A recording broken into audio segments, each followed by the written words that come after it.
Hello friends, आप लोगों का स्वागत है आपके अपने YouTube channel sky study point में।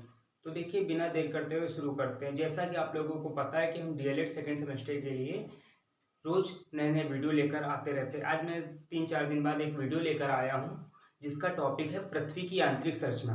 तो सबसे पहले हम उस पर शुरू करने से पहले बता दें कि हम उसके बारे में एक एक करके सारे स्टेप पढ़ेंगे।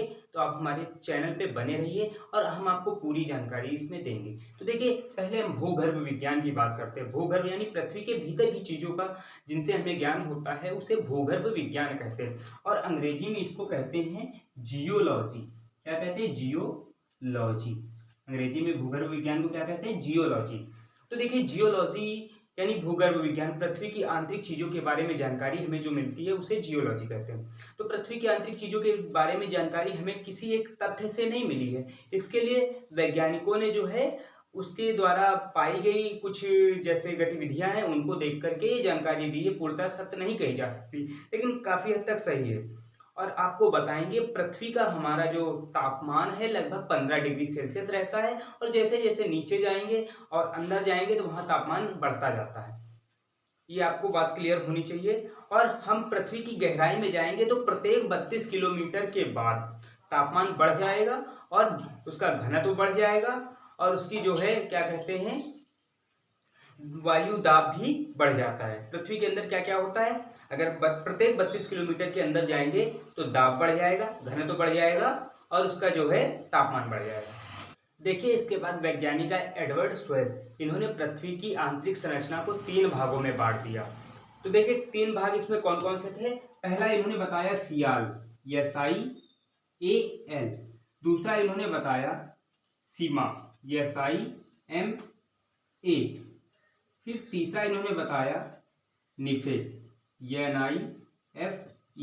तो ध्यान देंगे, सीमा, निफे और सियाल ये क्यों रखा गया। देखिए, पहले वाले में यसाई मतलब होता सिलिकॉन, एल मतलब होता एल्युमिनियम।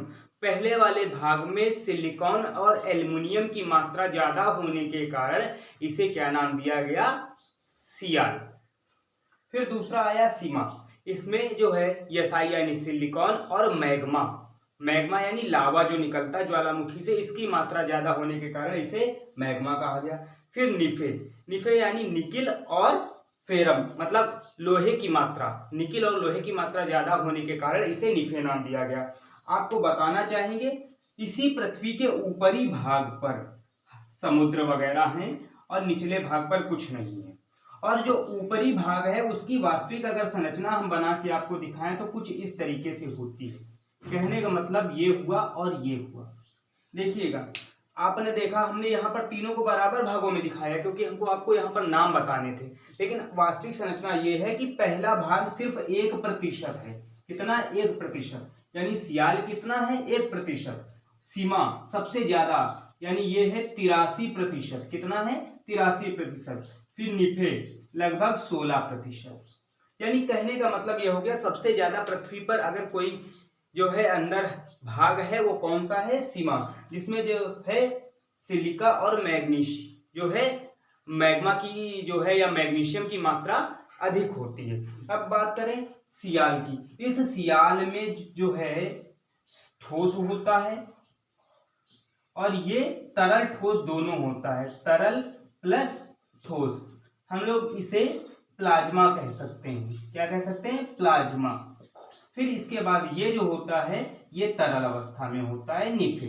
यानी आपको ये भी समझ में आ गया होगा कि सियाल ठोस अवस्था में होता है और जो सीमा है ये प्लाज्मा अवस्था में होता है, निफे जो होता है ये तरल अवस्था में होता है। अगर हम पृथ्वी को अगर गोल आकार के हिसाब से देखा जाए तो कुछ इस तरीके से बनती है पृथ्वी। और उसमें जो है हमने आपको बताया, अगर इसका एक टुकड़ा हिस्सा ऐसे एक पतली सी जैसे तरबूज काट के दिखाते हैं वैसी परत निकाल लें तो कुछ इस तरीके से इसमें जो है दिखेगा हमें। यानी कहने का मीन्स ये हो गया कि इस तरीके से हमको ये परत दिखाई देगी, पृथ्वी के बाहर का हिस्सा। वही हमने आपको जो सियाल, सीमा और निफे में दिखाया।